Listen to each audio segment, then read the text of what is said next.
मैं हूँ इंदु मिश्रा। देसी ब्लॉग में आप लोग की स्वागत है।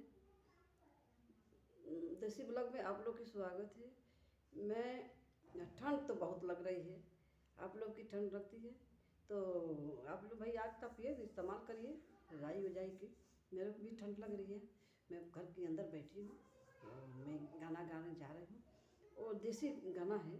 आप लोग की पसंद हो तो लाइक करिएगा और कमेंट सब्सक्राइब करिए। लाल घंटी मेरे चैनल पर जाके लाइक ज़रूर करिएगा, भूलना मत। ये आप लोग का प्यार हमको चाहिए, ये ज़रूर आप लोग दीजिएगा। मोरे बलमुआ छोड़ करिया बाड़े छोट बाड़े मोट हो। मोरे बलमुआ करिया बाड़े छोट बाड़े मोट हो।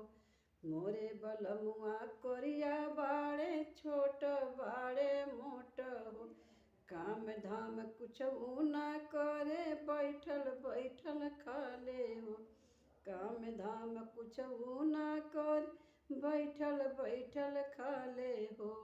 मोरे बलमुआ करिया बाड़े छोट बाड़े मोट हो। मोरे बलमुआ करिया बाड़े छोट बाड़े मोट हो। काम धाम कुछ ना कर बैठल बैठल खाले हो। सासु मारे तानावा नदिया मारे ताना हो। सासु मारे तानावा नदिया मारे ताना हो।